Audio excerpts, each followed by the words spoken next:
Welcome to the Yours in Marketing podcast. Hey, it's Blake here. If this is the first time that you're joining us on the Yours in Marketing podcast, do me a favor. Please go wherever you get your podcast, doesn't matter where, and please review, rate, subscribe to the podcast right now, or after the episode, whichever works for you. We're really looking for your support so that we can build this and make it even more valuable for you.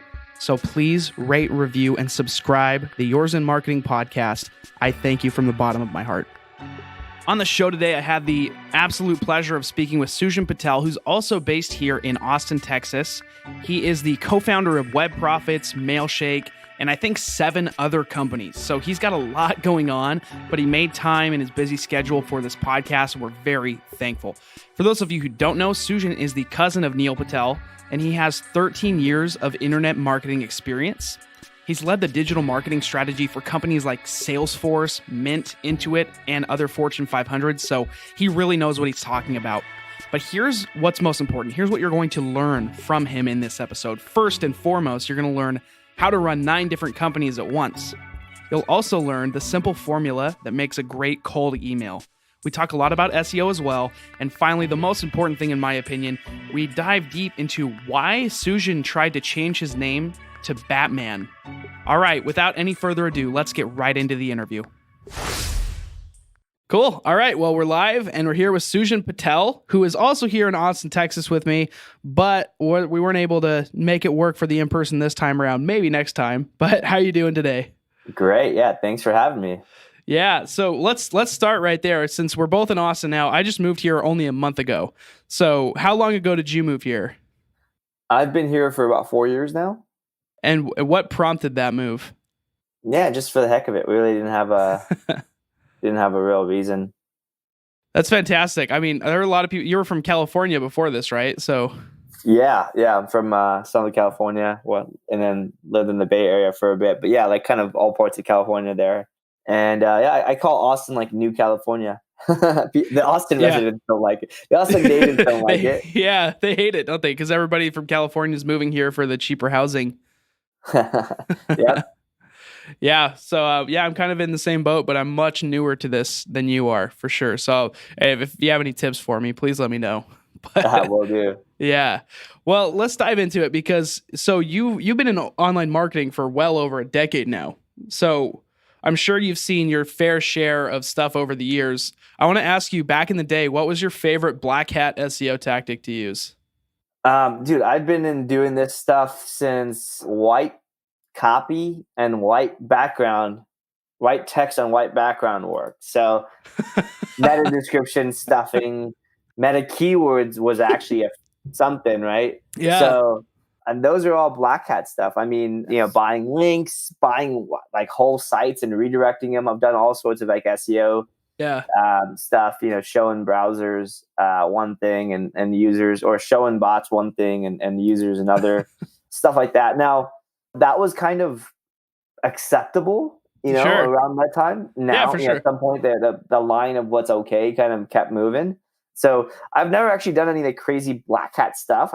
My kind of theory on this is like, hey, stay above the line at all times and stay far enough above it where if that line moves, you're still in the clear, because it kept moving and it continues to get harder, right? So did you have a moment with any of your websites in the past where like the Panda update hit and all of a sudden everything just totally went to crap and you just had to regroup on the entire thing?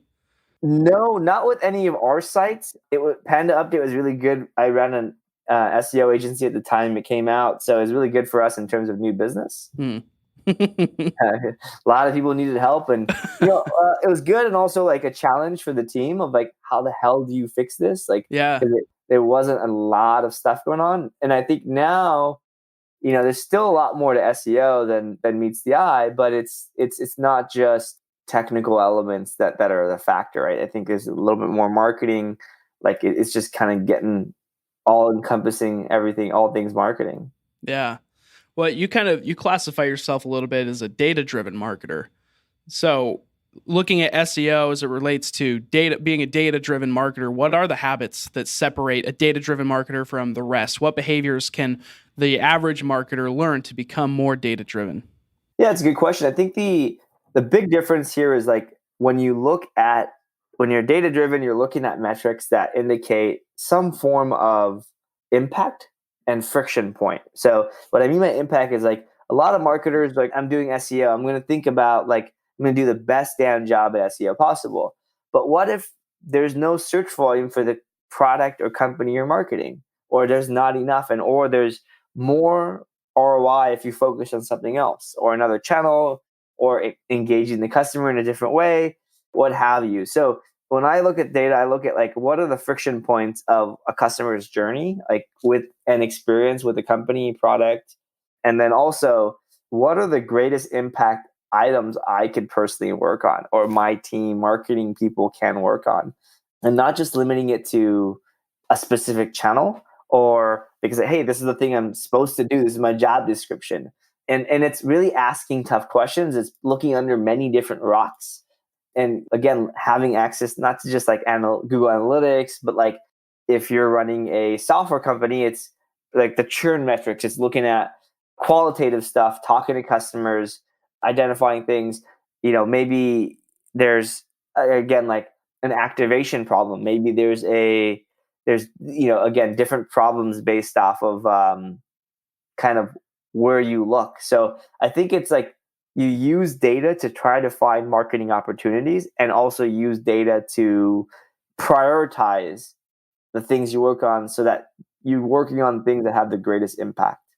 If you don't mind, I'd love to do like a little thought exercise with you about this, because if you imagine you have a client that comes to you, for example, and says, we need to rank for X keyword, you look it up and you realize, oh, this has 10 monthly searches. They think it's going to be this big old product and this is like their whole company, right?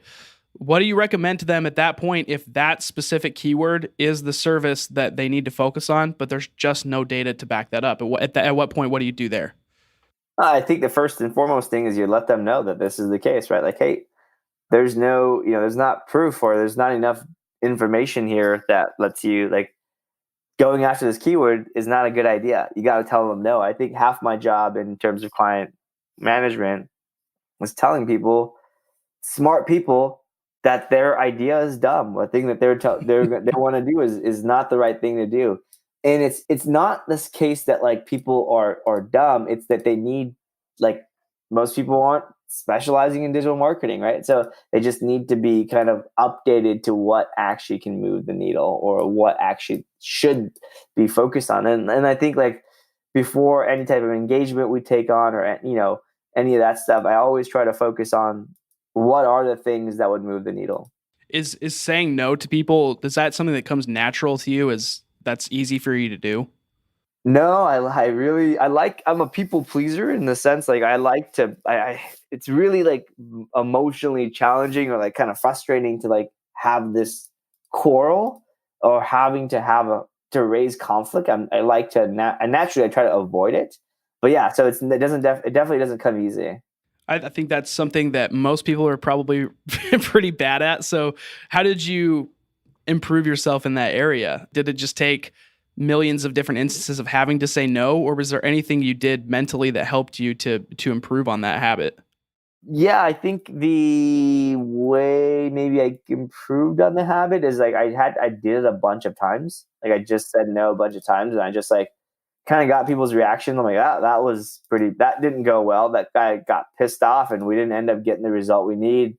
They still said I didn't convince them to change their mind or any of that stuff. So that didn't work. What can we do differently? Like, and it just kind of kept it kept kind of coming back to different things. Or sorry, I was trying to like, there's as a person whose job right now is to say no, my job is to convince them what the right thing to do is. Mm-hmm. And if we're at odds, then no one's getting their way, and then ultimately no one's really getting their work done, right? And or like Sure. no, it's not no one's getting what they want. So and no results are happening because if I were to do it on a low search volume keyword, it would go after that. They wouldn't get results. They would spend money, and then if I were not to do that, they would be pissed off, right? So Sure. I think it's like I just kept thinking about like how do I get this job done? How can this be done? And read books on it. I think there's not a specific book, but just thinking through communication, conflict resolution, and also adjusting the approach. The biggest thing we've done is over time, this is for our agency Web Profits, over time just got smarter at onboarding clients and also our sales process. So, we look at analytics, we look at all these details, and we say, okay, well, tell us what you want to do. We're going to do our own assessment and come back to you with a plan. You would want to hire us if you agree with our plan and we can convince you that this is the right way to go. I always just preface it saying, like, what you're going to get back may not be what you think you're going to get, but my job is to get you the end result of the ROI. So I think what I've learned is to present it differently from the beginning to avoid the conflict and let them know, like, there is going to be something different than what you want. One thing that I guess I learned from what you just said is if you do have to say no, it actually helps to be able to back it up by data, like to come with the solution in hand as well. Just saying no for the sake of no doesn't accomplish a thing unless you actually have, a solution to provide. You're not just saying no and then that's the end of that. You say that won't work. Here's why. Here's what we can do. That may actually ease the process of having to say no to people a little bit because you're coming with something more valuable. So maybe that can help both parties. Yeah, absolutely. I want to shift gears with a weird question. I want to know, do you have a favorite superhero? Batman. I have a Batman tattoo. You have a Batman tattoo? Yeah, so I guess I had to say Batman. Okay, well, first off, I'll get into my other question later, but why did you get a Batman tattoo? Why Batman?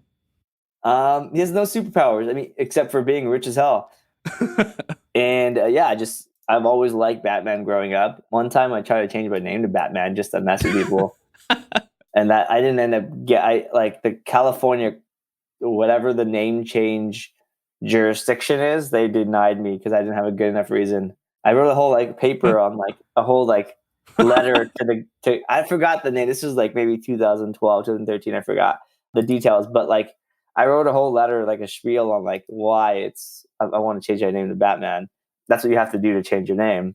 So yeah. Look, he just kind of does things the hard way, and I think no superpowers. He wants to go fly a jet. He has to go figure out how to fly a jet, right? Yeah. So I think one of my friends always tells me you're all you're doing in life is trying to be a real Batman, minus the whole saving people and having your parents are alive. That's kind of what you're trying to do. Be rich as hell, and do crazy fun stuff, crazy dangerous stuff, and I guess adrenaline-esque stuff. Yeah, well, your LinkedIn banner is you skydiving. Yeah. So I've been, I do a lot of, I don't anymore, but I did a bunch of skydiving for 4 or 5 years. I'm one of the few people who I kind of got bored of that. Very few. I've never heard anybody say they got bored of that, but well, the reason I wanted to ask that is because every superhero has their origin story. So instead of just telling the whole story of your life, I want to know what your origin story is, meaning where did it start from you professionally, and what are the key lessons that have stuck out to you from your life? So, I mean, take as little or as much time as you want, but I'd love to hear kind of starting with getting out of college or whatever, when you started professionally, what that path looked like for you and what you think are the key morals that have come out of it and what your principal values are now that you've experienced this so far.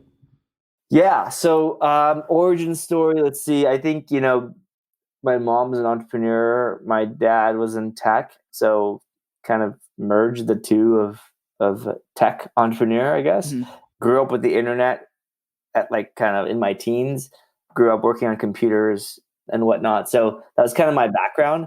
I never had what I wanted to do in life. I never was I'm going to go save the world. I'm not going to go, I'm going to be a doctor. I'm going to do this or do that. And none of that ever kind of happened. But yeah, so I guess but I do like problem solving. So I think the first thing was I learned one day, I got excited about computer science. I went and taught myself Visual Basics over a weekend, enough to kind of qualify for this class. I actually fast forward a few years. I optimized my fun throughout college. So I would figure out how to take classes and still go snowboarding in the winter and how to go surfing in the summer. So a lot of night classes, I guess. When you go surfing in the morning or when you go snowboarding in the morning and you go to school in the evening, you don't learn, right? You're just too tired. Yeah, I imagine. Jeez. And so, yeah, I think that was kind of what happened. And obviously reality gave me a big, nice smack in the face when I was going to school for a few years and obviously didn't have the grades to finish and all that stuff. And so I was like, what the hell do I do with my life? I never really had to think about making money. Same year, same kind of time frame, I proposed to my girlfriend, my fiance then, my now wife. And so I was like, crap, I have to do something with my life. And that's kind of when I stumbled on internet marketing. My cousin Neil Patel was doing some internet marketing stuff at the time. And he's like, you got to check out this SEO thing. And I'm like, okay. Built an e-commerce website and throughout college is just doing some passive income type stuff. And e-commerce at the time, like it wasn't like build a Shopify store. It was, and like go load your images and you got a platform. No, it's like you got to go get a shopping cart and you got to go build a bunch of like hard things and set it up with your inventory. Like I spent like 10, 15 grand in college, of which half of it was coming from a loan. Some of it was coming from my dad. Some of it was like $1,000, $2,000 I saved up. I started an e-commerce business in college and it failed too. I was able to generate traffic to it. And it was a really awesome $10,000 lesson. That was like kind of my college. I was like, built a business, spent money I didn't have. It was like someone else's money and also borrowed money. And it was like, how do I do this? And I learned a lot about how not to do business, but a lot about how to do SEO and internet marketing, and that there's an actual career here. And so, yeah, that's kind of what got me into SEO. So that's kind of from there, I joined an agency, started doing some consulting on the side, learning, hustling, whatever. And that was kind of how I got started. And then my first boss at this job, Argus Interactive, was a badass. And I told the guy, I was like, I'm going to be like you. How long did it take you to get here where you are? And he's like, 10 years. I'm like, I'm going to do it in 5. And that was 2006. And in 2009, I went and started my own digital marketing agency called Single Grain. And I was able to do where that guy was at my time in 3-4 years. It was actually like 4 years because I started working at the company in 2005. I said the ballsy thing. I wanted to do it in half the time in 2006. So, yeah. So up until this point, I guess one of the key lessons would be that time when your e-commerce business failed. That would be one of the things that sticks out to you as one of the huge lessons. But in terms of, are there any guiding principles that came out of that every day or every so often you think about that really drive you still? Yeah, I think, look, I jumped 2 feet into something I didn't know. I do that every single day. And what I've learned is like, you end up kind of just figuring out a way to get through it. And you might lose some money. You might lose some things. It might hurt, scars, but you can kind of get through it as long as you go forward. 2 really is like, do your research into things before you go into it, right? So I started my first agency, started the e-commerce business because I just was intrigued. That's kind of what I wanted to try. I didn't think about the total addressable market, the money I would make. I started the agency because I had a kind of a ceiling at what I was doing as an SEO, of where I could see it. I'm like, okay, so I was making 6 figures as an SEO manager. And I'm like, well, how far can I go? Maybe make a little bit, maybe make 200K or something like that. I'm like 300K, but that's it. That's like the cap of my life. And I was maybe 21 or 22 at the time. So I was like, is this all I can do? So, now I would say I look at total addressable market. Do I enjoy doing this? Is this a problem I'm going to want to work on in 5 years and 10 years? How do I do this without, how do I build a team to help me do this? What is it going to take to do this? All these different things. None of this, these are all factors that I guess subconsciously or consciously figure it out through this initial lesson. So you dropped the name in there, your cousin Neil. I want to know straight from you, who's better at SEO, you or him? I don't know, man. I don't know. I think I would say him, to be honest. The reason I say that is SEO, it's always been about links. Mm-hmm. And the best way to get links is relationship. And the guy just has a lot more relationships than I do, right? He can go like, think about it this way. I think one day we actually did this next to each other. We're like, how many links can you get right now? But like not working hard at it, just like pinging people, and they have to be relevant, right? And so the guy just has a Rolodex that's like deeper than mine, and not because. So here's the kicker: I wouldn't say he's better at networking or better at building relationships or any of that stuff. He just started earlier. He just started working on things earlier. I saw Neil from when he first launched his agency to kind of Crazy Egg to Kissmetrics, all these things, and build his personal brand along the way.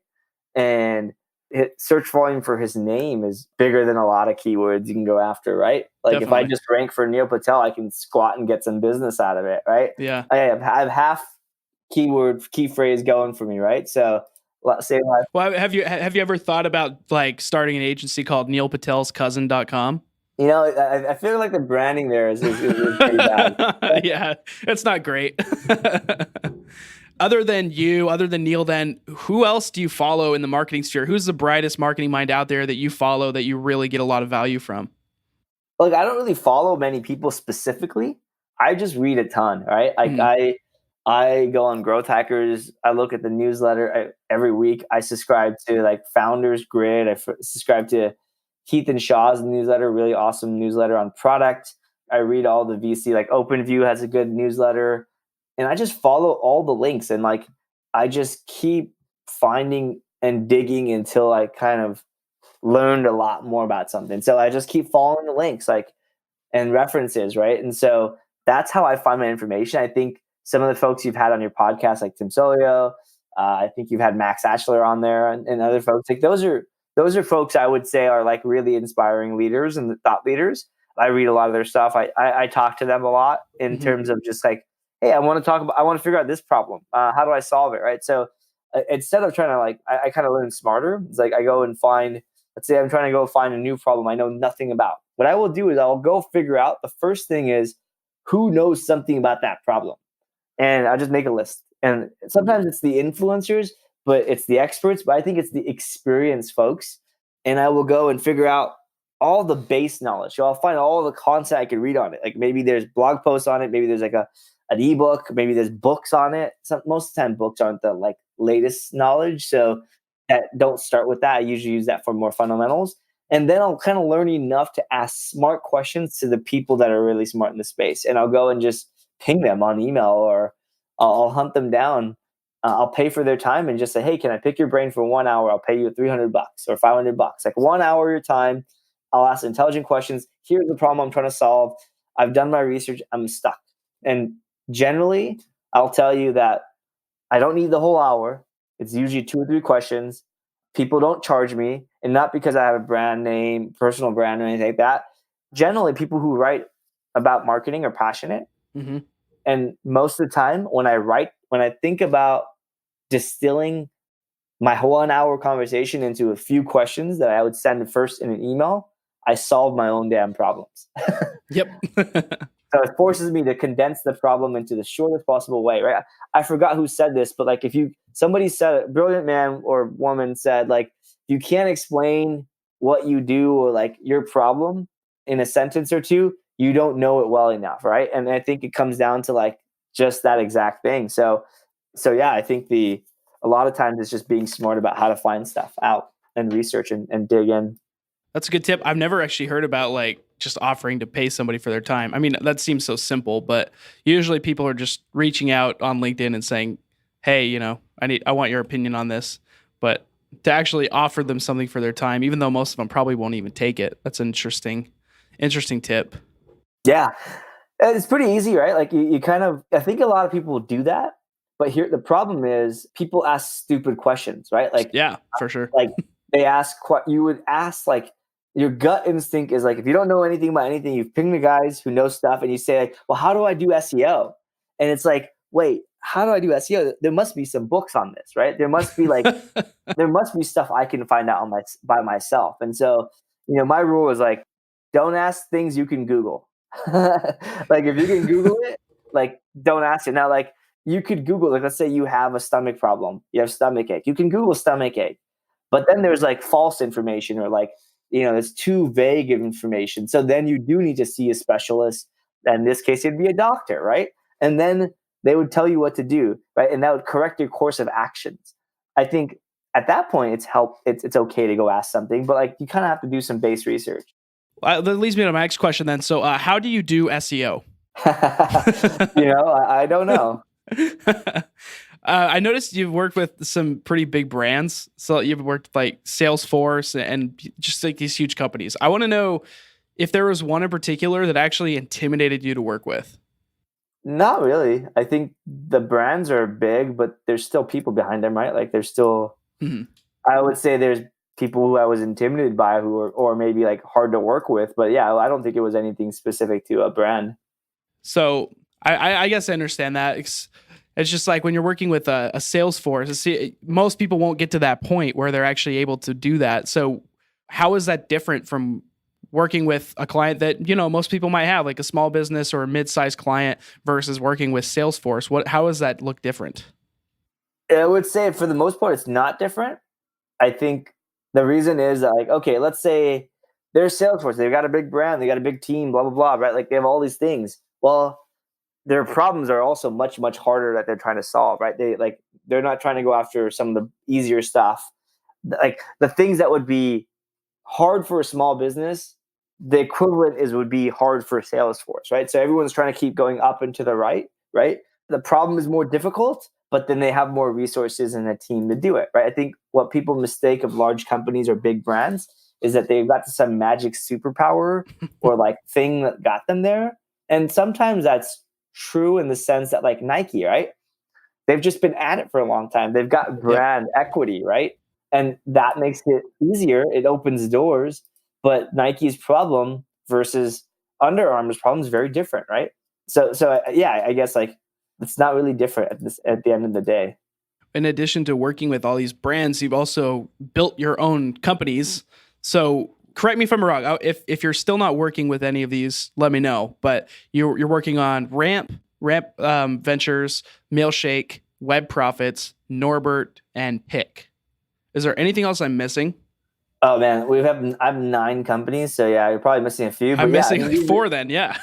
Yeah, there's Right Inbox, there's a couple others, but yeah, I mean, like I think for the most part, you got it. Yeah, I focus kind of some of my time on the agency, Web Profits, and then on Ramp Ventures properties. So that's kind of where I split my time.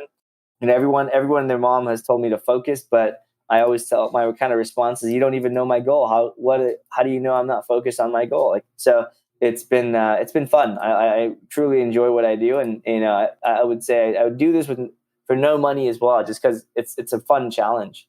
Well, what is that big goal? Yeah, I think the one thing is just like, I just like so we buy and grow software companies, pretty much SaaS companies. What's really fun to me is taking a company that's like struggling or has gone flat or like there's a problem and fixing it, right? Like that's it. That's the fun part, right? And then everything kind of comes around that. Like it's the revenue, kind of like more money, everything, all that stuff kind of comes from that. And are you, across all those 9 companies, are you the only common denominator amongst all of them, or do you have other people that are on multiple companies as well with you? Yeah, so my partner, Bob Sanoff, is my partner on Ramp Ventures, and then I've got another partner on Web Profits, Alex Leontis. So got it. I like having business partners. They're great. Both of these guys are strong where I'm weak in different ways. Yeah, it's a lot of fun, I would say. And again, like partners I've leveled up so much from working with folks. So yeah. Is there do you have any advice for people that are juggling multiple ventures like you? Maybe they're not juggling 9 of them, but maybe 2 or 3. Is there a proper way to juggle them so that you actually do have enough time for each? Because I'm just wondering how you're possibly doing this and you're still just a human being. Yeah, so good question. I would say first and foremost is focus on the biggest things that can move the needle, right? I think that's ultimately going to get people the most ROI. So what I do is I focus on like the 3 or 4 things that can move the needle every single week. So like I look at a company, it's like, what are the 3-5 things I can do to biggest impact on this business possible? And just go do those. if it doesn't move, like if it's not the three biggest things, it gets swiped under the rug. So, and we hire that way too. Like it's like, okay, we focus on, there's extreme focus in the chaos of like running multiple companies. So we just focus on the biggest things. We always have a customer first mentality of like, okay, well, what are we going to do? Like, how do we grow this? What do we expand? What's the best way to do this? Or we want to build a new product or like expand the service, like talk to customers, figure that out. Always have kind of a good focus on a good customer experience. Now, at any given time, like we're still humans. So maybe there's problems, but like generally we have that mentality, which ultimately leads us to a better end result than if we were just like, okay, I want to go grow this business. What's the best way to do it? What are all the things we can do to grow the business? Because what I found in marketing is generally it's like a handful of things that somebody's done that actually has truly grown a business. And in my case, I just focus on those things and then ignore everything else. Laser focus. So for all those companies as well, it's my understanding that you have partners and employees that are actually not located in Austin, right? So you've got remote teams. Mm-hmm. So first off, how'd you come to the conclusion that was a viable option for you? I've done remote at multiple organizations in the past. Single Grain became remote as we needed more. We were running out of places to hire people from, and we were just kind of, one of our employees like, I got a friend in this area, like in Michigan. I'm like, okay, that sounds great. Let's talk to them. We've never done remote before, but it's worth talking to. And yeah, I think that's kind of where it started. And yeah, and I was like, well, I've worked at a remote organization as well, so that's kind of the gist of how we came about to do remote. Nothing really too crazy about it. I think when it comes to running a remote organization, it's different, right? Like Slack is our kind of water cooler. We have regular like weekly meetings. I want either one-on-ones or team meetings, and we kind of get together maybe twice a year. Different members, different companies, different teams, what have you. But like, it never really feels that we're not like. I feel like I know my team really well, and they know me really well. Like, when you know someone's quirks and stuff like that, it kind of makes it feel like the location is not an issue. Yeah, our company Directive also. I work remote a ton, and the main office is actually in Southern California, and I'm here in Austin. So, yeah, I can definitely relate to that. Working remote it's a whole different animal. So, do you have any tips for employees that do work remote or teams that are entirely remote on how to promote effectiveness, given that it can be a little bit more difficult to communicate properly if you don't have experience in that? Yeah. So first thing is if you're going to build a remote organization, hire people who have worked remote before. If people haven't, it's just too hard for people to learn it. And it's an expensive lesson because you're just not going to get it fast. So that's one thing. I think the other part of this is communication is very, very important, like check-ins, right? So like, one of our pet peeves, or one of the things like our rules at Ramp Ventures, is like, if you're stuck on a problem, or you have a problem, or you're stuck somewhere, like just post it, just ask the question.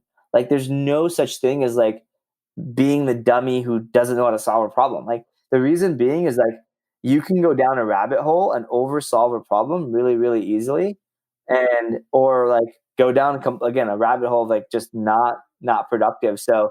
And maybe you go and get the problem, you end up solving the problem. Let's just say you did. Well, that's great, but doesn't necessarily mean that you are like, what if somebody already solved that problem and all you had to do was just ask the right person? So like, again, wasting time. Everybody has a KPI, very, very important for all of us. I've got a KPI. It's more of a business KPIs. Marketing guys, a KPI, sales team, customer support team, their KPIs are more around like satisfaction ratings and NPS and response times and stuff like that. But yeah, everybody has a KPI. And so like, I don't need to check in on people. It's just the culture of just kind of bringing up problems as they occur. Love it. I would be remiss if I didn't give you a chance to talk about cold email, because that's what you're doing over at Mailshake, making cold email better. So I do have a scenario for you that I have seen multiple times myself. I'll log on to LinkedIn. So I'm on LinkedIn and I see people posting images of cold emails that they get. and they mark them up and they highlight them and they underline parts of the email, and then they go on this big old rant in their summary of their picture about how much they hate cold emails. So, how do you respond to people that say, first off, that they just think it's the worst form of communication, and other people just say it's not that bad, but it's kind of ineffective? Like, how does you can speak to how Mailshake solves that problem as well, but you personally, what would you say to that kind of person? Yeah, I mean, like, I think when it comes to cold emails, it's, are you adding value to someone's life, right? So, like, so we just hired, I would say like 6 months ago, we hired a customer success person, and then we hired another person shortly after that. So we have 2 people now at customer success at Mailshake. A few customer success companies, like software companies, have cold emailed me and pitched me their software. And their pitch was like, hey, I see you're investing in customer success. Great first step. If you want to do more, this is like 1, 2, 3, 4, like just random stuff. I forgot the pitch. There's a couple of different pitches. They remarketed to me on Facebook and all this stuff. Like, that's a cold email. But I'm like, that's relevant to me. I am actually focusing on something. HubSpot, 5 years ago, before doing all this, I was the head of marketing at a company called oneiwork.com. When I joined, a salesperson at HubSpot pinged me and he's like, hey, congrats on the new job. I wanted to just check in to see if like HubSpot would be a fit for you at your platform. Like, I'm not sure what you're using, but like, we should talk, because I talked to a lot of business marketing leaders, and I can give you some tips on like how to effectively start this new role. It must be hard absorbing a team. All that person did is freaking research. The customer success people did their research. The research was just like, somebody joined X company as title, which is, again, customer service, customer success. Not much research needs to be done to be relevant. So I think there are good cold emails. It is effective. It's just get people at the right time. I think everybody hates direct mail, like spam, but like, when you buy a house, your information gets sold to a lot of different places. Like, when you buy a house, you need all these things. You need homeowners insurance, lawn care. I'm saying this because in January I bought a house as well, and like, I need to do like 15 things, right?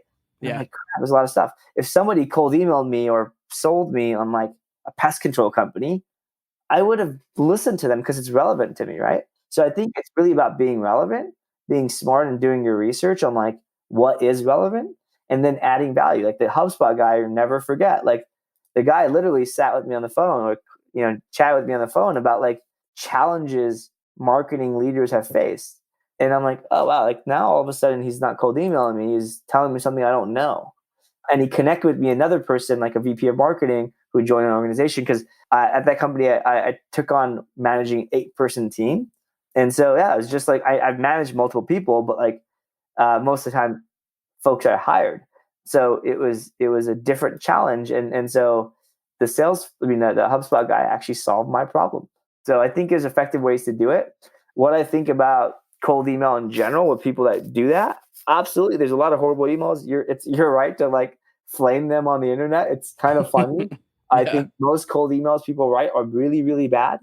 I think at Mailshake, people churn because the biggest reason people churn is that cold email didn't work for them. And the biggest reason cold email didn't work for them is a bad copy, right? And so we just started helping people, not just, but what we started to do, instead of all these different things and building our product, the most impactful thing was just helping people write better copy and not get sucked into like the shitty cold or half-assing the work.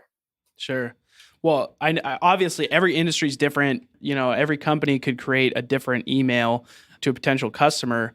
But overall, is there a simple formula that you could kind of use as like the bones of a cold email that would be successful? Yeah, I like, there's lots of different like formulas. I like the short and sweet. It's the IDA: attention, interest, desire, action. So you get their attention. Usually a question is really good for getting someone's attention.